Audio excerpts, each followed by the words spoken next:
Gilles Badin, bonjour. Vous êtes directeur opérationnel du pôle prostitution. Vous nous parlez aujourd'hui de l'agrément OACAS. Mais avant toute chose, pouvez-vous rappeler aux auditeurs de KTO Radio ce qu'est un OACAS? La loi de décembre 2008 a créé au sein du Code de l'action sociale et des familles une nouvelle catégorie d'entités juridiques, les OACAS. Les OACAS sont des organismes d'accueil communautaire et d'activité solidaire. Les OACAS visent à favoriser l'insertion sociale et professionnelle des personnes qu'ils accueillent. Ils permettent à des personnes éloignées de l'emploi et possiblement sans papier de participer à des activités relevant de l'économie sociale et solidaire, sans lien de subordination, à la seule condition de respecter les règles de vie communautaires. En retour, les personnes accueillies ont la garantie d'abord d'un hébergement décent, ensuite d'un soutien personnel et d'un accompagnement social adapté à leurs besoins, et enfin d'un soutien financier sous forme de pécule, assurant des conditions de vie dignes.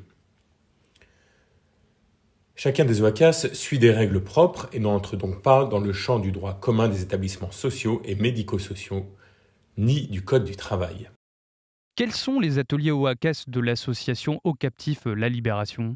L'association Au Captif La Libération a obtenu l'agrément OACAS de la préfecture de Paris en 2015. Cela a permis la création d'un premier atelier qu'on a appelé l'atelier Bosco. Cet atelier permet la réinsertion par la peinture en bâtiment. À l'origine, il s'est ouvert pour des hommes migrants en situation de prostitution de survie rencontrés dans le bois de Boulogne. Cet atelier Bosco s'est ensuite ouvert aux différents publics précaires et en prostitution rencontrés par l'association.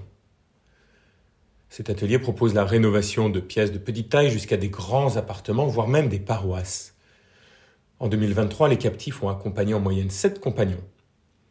Ils sont encadrés par un chef d'atelier professionnel, ce qui leur permet d'apprendre le savoir-être, comme par exemple arriver à l'heure, se comporter correctement sur des chantiers en sécurité, et aussi le savoir-faire, ce qui concerne surtout des techniques d'enduit et de peinture.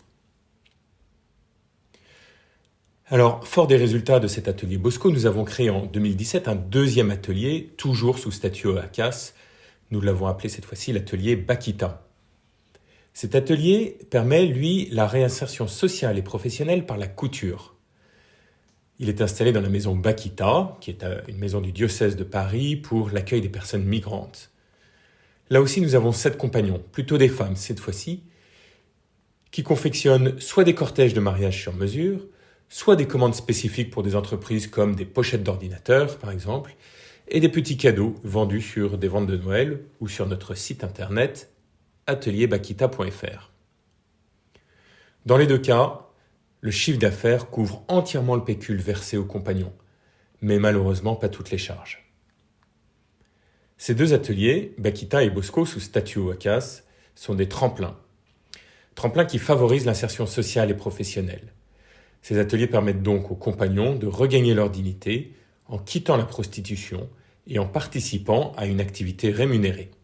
Merci beaucoup Gilles Badin pour votre intervention. Je le rappelle, vous êtes directeur opérationnel du pôle prostitution à l'association Au Captif La Libération. Excellente journée à vous.